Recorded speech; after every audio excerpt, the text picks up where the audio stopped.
दोस्तों, एक बार की बात है। एक गांव में एक गरीब किसान रहता था। उस किसान का एक बेटा था तथा दो बेटियां थीं। वह अपने बीवी बच्चों का पेट भरने के लिए अपने खेतों में दिन रात कड़ी मेहनत करता था। किसान चाहता था कि उसका बेटा धर्मपाल पढ़ लिख कर कुछ बन जाए और अपने परिवार को इस गरीबी की दलदल से बाहर निकाल सके। लेकिन धर्मपाल का पढ़ाई लिखाई में बिल्कुल मन नहीं लगता था।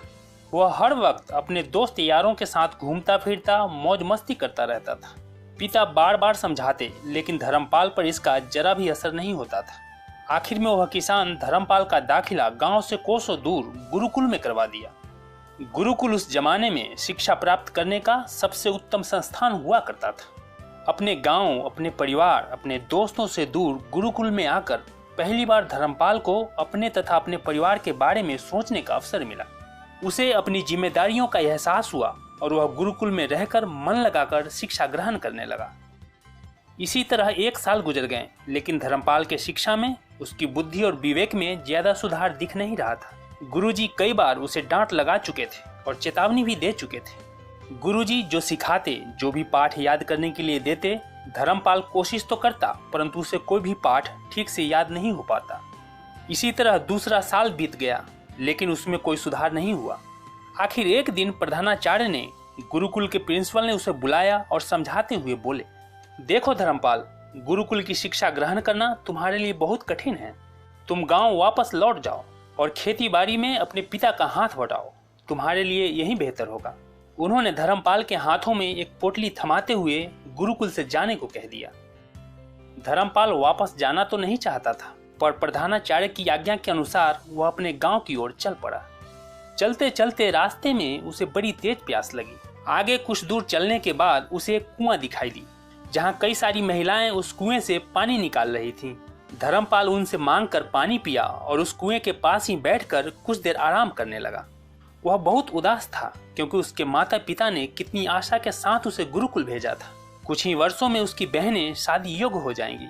उसकी शादी के तमाम खर्चों के लिए धन कहां से आएगा? वह यही सब सोच रहा था, तभी उसकी नजर कुएं के पत्थर पर बने निशान के ऊपर गया। वह उसे गौर से देखने लगा। पानी भरने के दौरान रस्सी के आने जाने से वहां एक गड्ढा सा निशान पड़ गया था। वह सोचने लगा कि अगर एक मामूली रस्सी के बार बार आने जाने से कठोर पत्थर पर निशान पड़ सकता है, तो क्या उसके बार बार अभ्यास करने पर उसे विद्या नहीं आ सकती? अब धर्मपाल अपने गांव जाने के बजाय वापस गुरुकुल आ गया। उसने प्रधानाचार्य के सामने हाथ जोड़कर उनसे विनती करने लगा और कहा कि गुरुजी, मुझे केवल एक मौका दीजिए, अब मैं आपको निराश नहीं करूंगा। धर्मपाल के आत्मविश्वास को देखते हुए प्रधानाचार्य भी मना नहीं कर पाए और उसे शिक्षा जारी रखने की अनुमति दे दी। अब धर्मपाल मन लगाकर, पूरे एकाग्रचित होकर, पूरे फोकस और कंसंट्रेशन के साथ शिक्षा ग्रहण करने लगा। अब उसे जो भी सिखाया जाता, जो भी पाठ पढ़ाया जाता, उसे वह बार बार अभ्यास करता। उस पाठ को बार बार दोहराता और तब तक प्रयास करता जब तक वह उसे सीख नहीं जाता, जब तक वह उस पाठ को कंठस्थ नहीं कर लेता। रात्रि को सभी छात्र सो जाते, लेकिन धर्मपाल जागकर बार बार कोशिश करता रहता, अध्ययन करता रहता और तब तक नहीं सोता जब तक वह पूरी तरीके से संतुष्ट नहीं हो जाता। धर्मपाल में आए इस बदलाव को देखकर सभी छात्रों के साथ साथ गुरुजी भी आश्चर्यचकित थे। एक समय था जब धर्मपाल को मंदबुद्धि समझा जाता था, परंतु आज वह अपने लगन और कठिन परिश्रम से गुरुकुल का सबसे होनहार छात्र बन गया है। किसी भी विषय पर, किसी भी समस्या पर ऐसे ऐसे तर्क और सुझाव देता है जो बाकी छात्रों के समझ से परे होता है। धर्मपाल को गुरुकुल में आए 5 वर्ष पूरा होने वाला था। उसकी शिक्षा पूर्ण होने में अब केवल 2 महीना ही शेष बचा था। इसी दौरान उस राज्य के राजा चंद्रमणि गुरुकुल में पधारे। वे किसी विषय पर प्रधानाचार्य से कुछ विचार विमर्श करने के लिए आए थे। राजा चंद्रमणि वहां 2 घंटे रुके और इन 2 घंटों में ही उन्होंने धर्मपाल की प्रतिभा को भांप लिया। वे प्रधानाचार्य से धर्मपाल के बारे में जानना चाहा, तो प्रधानाचार्य ने भी धर्मपाल के चातुर्य और प्रतिभा से राजा को अवगत करा दिया। उसके बाद राजा ने धर्मपाल को अपना सलाहकार नियुक्त करने का प्रस्ताव रखा। उस प्रस्ताव को धर्मपाल ने खुशी खुशी स्वीकार कर लिया और राजा चंद्रमणि के साथ ही राज दरबार आ गया। कुछ ही महीनों में धर्मपाल के प्रतिभा की चर्चे चारों तरफ होने लगी।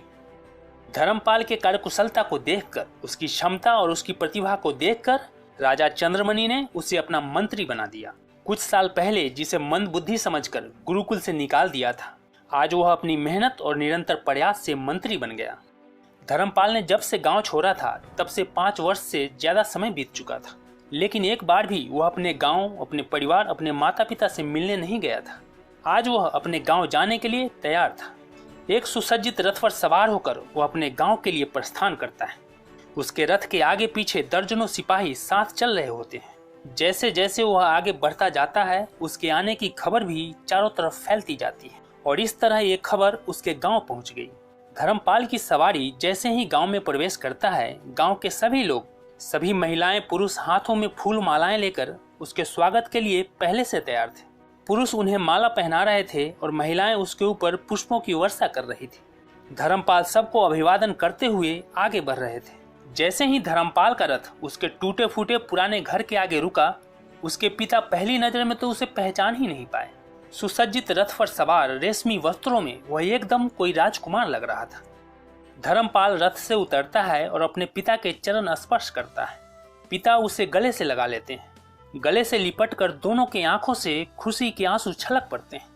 पिता पुत्र के आंखों में आंसुओं को देखकर उसकी बहनें और उसकी माता, जो हाथों में आरती की थाल लिए द्वार पर खड़ी थी, वे सब भी अपनी आंखों को छलकने से रोक नहीं पाती हैं।